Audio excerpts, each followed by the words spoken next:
Bom dia. O motivo que nos trouxe aqui é o julgamento dos governos da época de 1964 a 1985, um período de muitas polêmicas e regime autoritário.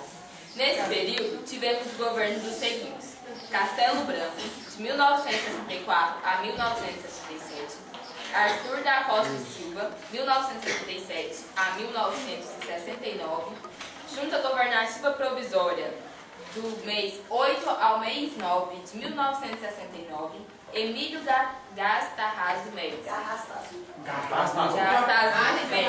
de 1969 a 1974, Ernesto Geisel, de 1974 a 1979, e por fim João Batista Figueiredo, de 1979 a 1985. Os réus são acusados de invasão de privacidade, torturas desumanas, as quais levavam até a morte, repressão, restrição da liberdade de expressão, exclusão da sociedade na escolha de governantes, entre outros. Sendo assim, daremos início ao nosso julgamento e que a justiça seja feita. Amém.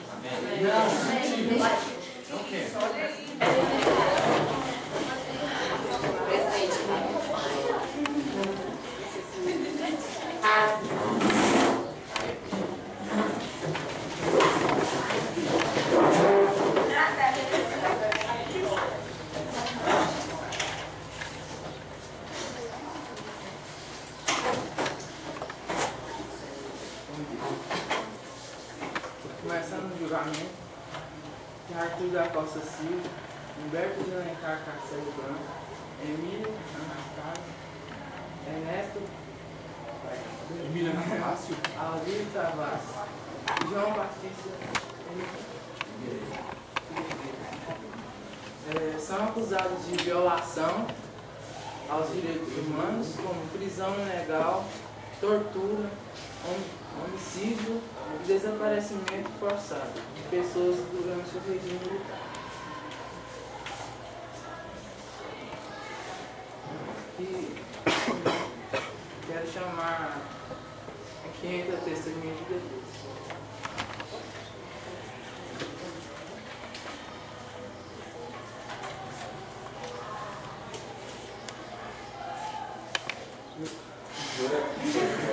Juro que é verdade. É verdade.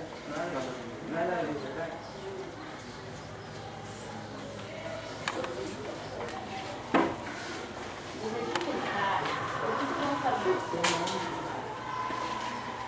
Fala alto, não.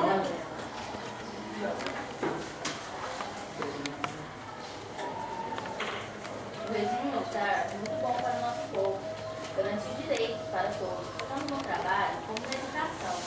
Assim, garantindo estabilidade para nossas famílias. Trouxe tranquilidade para nós mesmos. Não podemos ter a certeza de que nossos filhos são seguros nas suas escolas. Assim como nas ruas, nossos filhos podem brincar sem nos preocupar. Mas ainda, pessoas que se dizem revolucionárias e usam sua liberdade para proteger seus direitos que já estão mais do que garantidos. Mas vazios, só para governar, para destruir nossas cidades. Não vê o que o governo fez para nós? Eles aumentaram nossas economias, melhorou nossos meios de transporte e comunicação.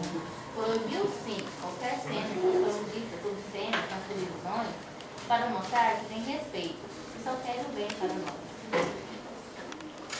Advogado de acusação, alguma pergunta ao testemunho? A senhora sabia das torturas que ocorreram na série? Não, Vossa Excelência, não estava consciente sobre o acontecimento dessa tortura.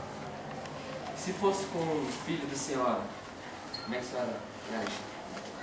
Como eu já disse, nenhum membro não se fez dessas torturas e nenhum membro da minha família está envolvido com isso.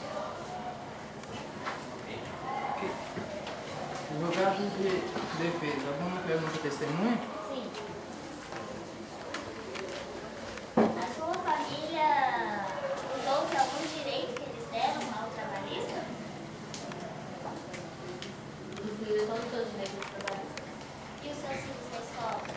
Também usufruíram todos os seus direitos de alimentação e férias. Testemunho de defesa, pode se retirar.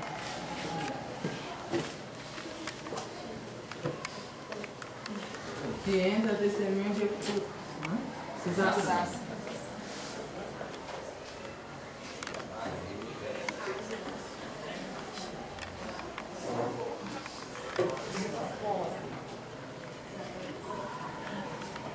Juro dizer a verdade, somente a verdade, nada além da verdade.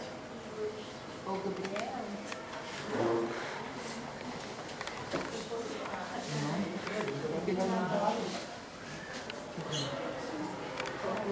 Nos anos de 1969, eu fui uma importante integrante do movimento revolucionário do 8 de outubro.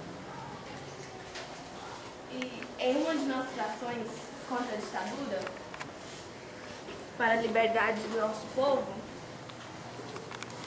eu me dispersei do grupo e fui pega pelo dolo. Colocaram um capuz na minha cabeça e me batiam muito. Eu fui levada para uma sala, onde fui colocada numa cadeira. A cadeira do dragão, uma espécie de cadeira elétrica, onde eu sofri muito e eu tenho marcas no meu corpo até hoje por causa disso.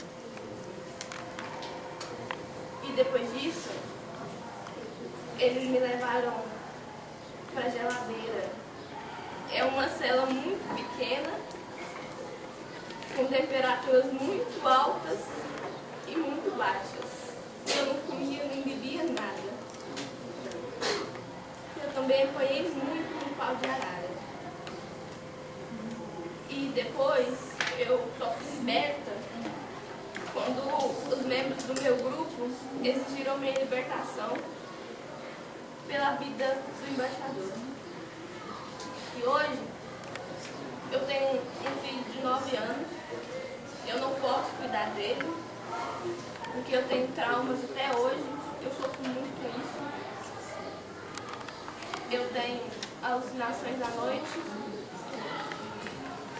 eu não posso cuidar do meu filho, eu não vivo com ele, eu não posso viver no meio da sociedade, porque aquelas pessoas, com muita crueldade, me puniram por eu querer a liberdade do meu corpo. Lugar de acusação, alguma pergunta de testemunho? A senhora tem traumas até hoje?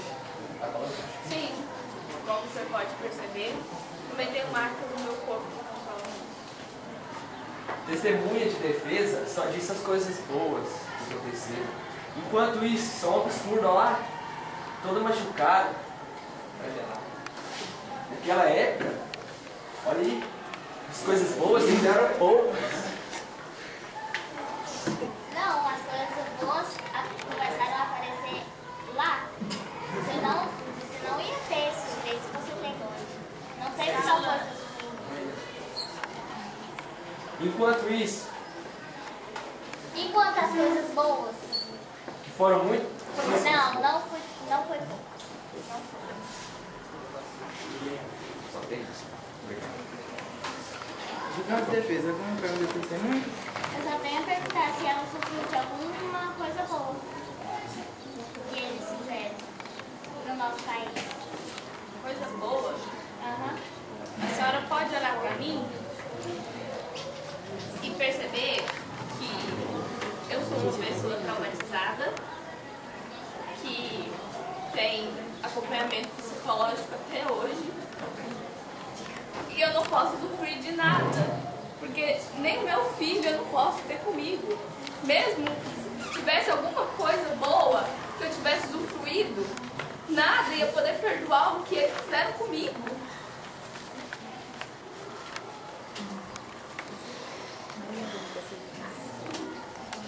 Testemunho de acusação, pode se retirar.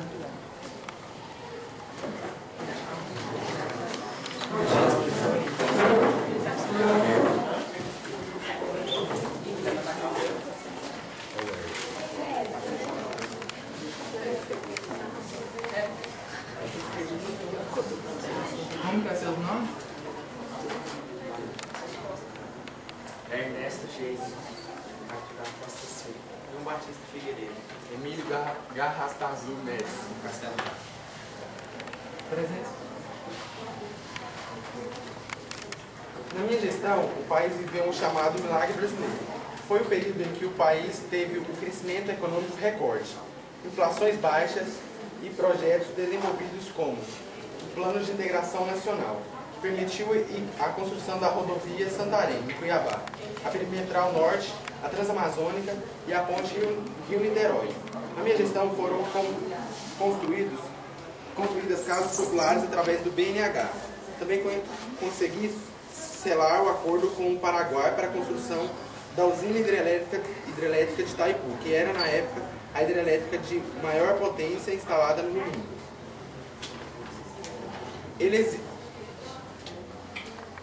Eu exigi a reabertura do Congresso Nacional para tomar posse da presidência.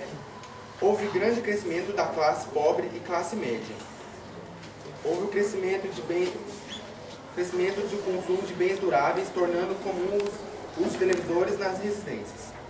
Foi criado o Pró-Rural, ligado ao Fundo Rural, que previa benefícios de aposentadoria e o aumento dos serviços de saúde para a população do campo. No mês de agosto de 1979, a campanha pela anistia conseguiu uma vitória. Eu, João Batista Figueiredo, junto com todo o meu conselho, aprovamos a lei da anistia.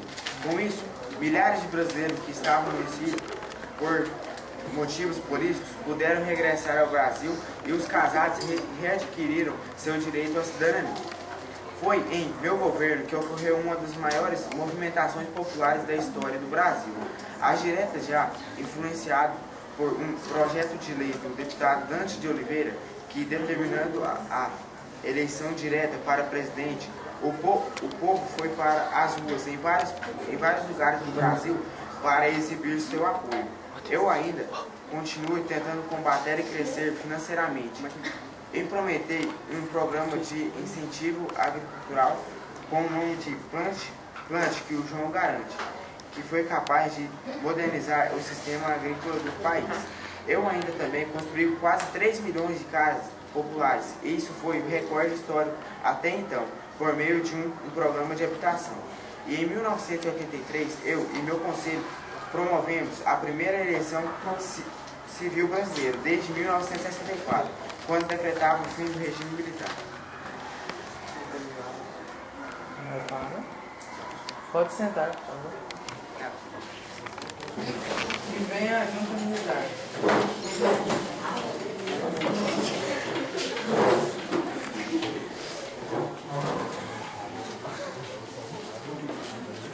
Quais seus nomes? Brigadeiro Márcio Melo. Representante do Exército Aurélio Vieira Tavares. Augusto Bernardo. Apresente para A gente veio defender a gente por causa que a gente votou a favor do ato 5. O ato 5 concedia poder ao presidente da República, proibia manifestações populares e impunha censura prévia para jornais, revistas e livros. Os nossos jovens não ficam mais nas ruas e na televisão, revistas e jornais não têm a preocupação de antes. A censura proíbe imagens e coisas ilícitas. Tem trazido muitos outros benefícios, como os criados usinas e outros benefícios maiores para a população. Nas escolas, a educação tem sido melhorada e cada vez que passa, o ensino não tem sido tão censurado quanto antes.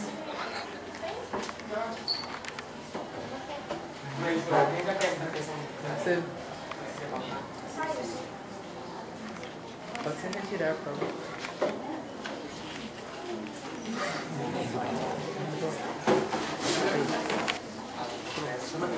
Pode se apresentar.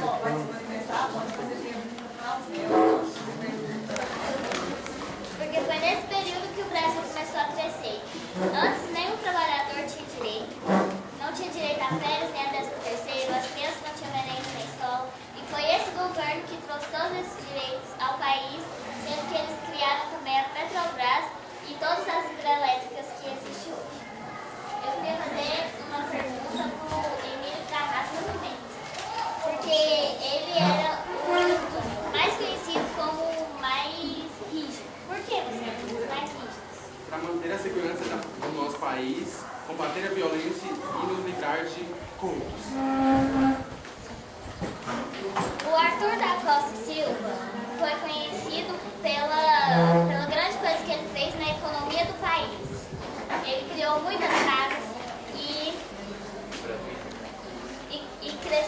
fez o controle da inflação e crescer em torno de 23% por ano. O Aurélio de Lira Tavares concordou com o ato institucional, sim, por quê?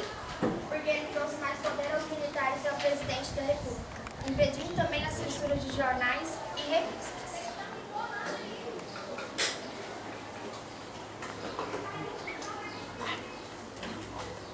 E João Batista Figueiredo foi um dos últimos presidentes da ditadura, prometendo ao país a democracia e fez com que isso acontecesse logo depois. Isso que eu quero falar.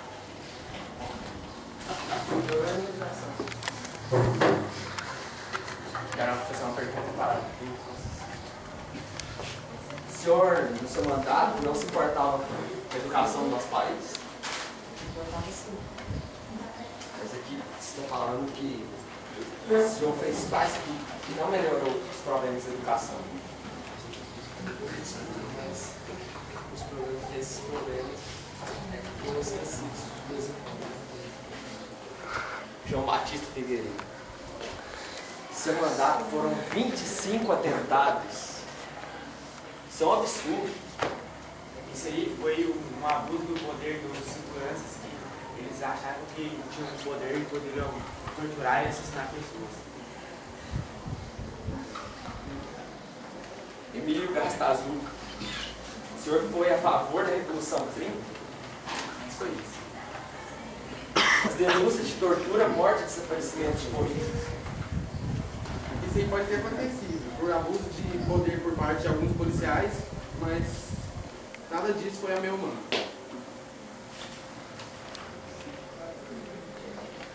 Humberto de Alencar Castelo. É verdade que seu governo alegava fraqueza?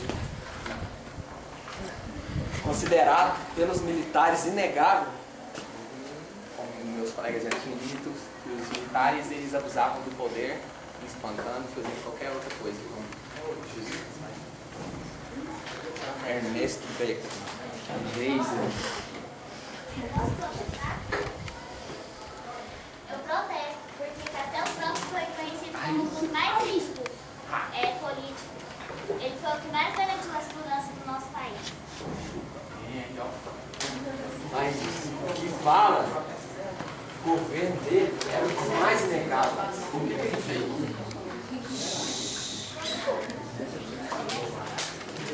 É verdade que o governo dele negava fraqueza? Ô tia. Ernesto Becker, Geis.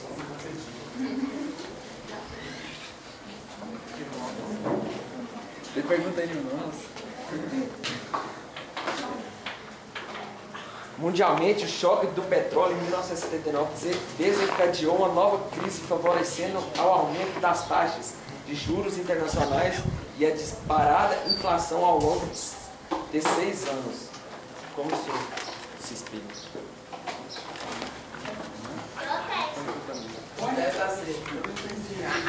Porque ele pode ter acontecido isso, mas o país cresceu na estatal nesse período. Ele foi o que fez que o país crescesse. Nessas empresas estatais. Só isso.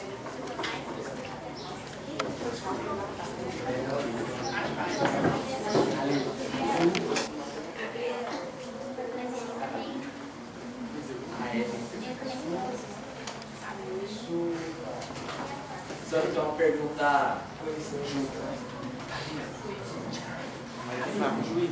Gabriel. Vocês sabem que o ato 5 foi um dos atos mais rigorosos? Sabemos sim, mas foi um dos atos que pôs leis concretas e que mudasse o país, trazendo vários benefícios, trazendo a harmonia de poderes para salvar a nação. Só isso. Vamos ver os votos. Mas já? Vocês podem nem pensar? Pode. Promotoria.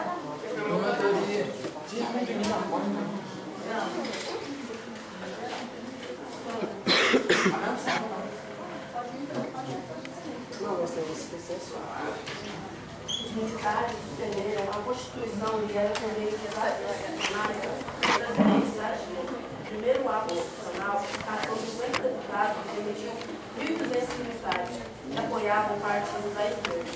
Mais investigações e inquéritos, prisões e torturas tornavam-se atos comuns. No ato constitucional número 2, baixado em 1965, os militares concretizaram as eleições indiretas. A partir daí, eles passaram a escolher os presidentes e seus líderes. Partidos também foram extintos. Em 1968, foi decretado o ato constitucional número 5, o pior de todos. O ato dava ao presidente o poder de passar mandatos e perder resultados sociais. Esse poder de lei e a tortura foi praticamente extinguida. Em 1964, os mais direitos do cidadão foram cortados com a lei Falcão, a livre propaganda política no rádio e na televisão. Parece uma campeã. Doutora, agora é os nossos, né?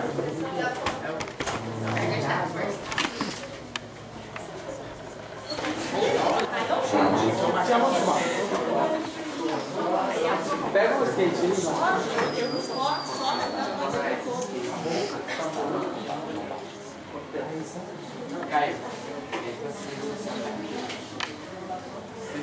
Assistência social, vai pegar o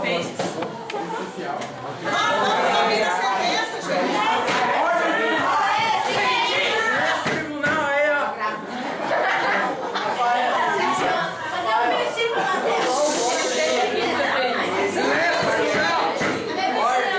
Cadê o seu merecido? Cala a boca, já tá o recreio, velho. Cala a boca, presidente. Os réus foram julgados por 20 anos de reclusão fechada. Difícil.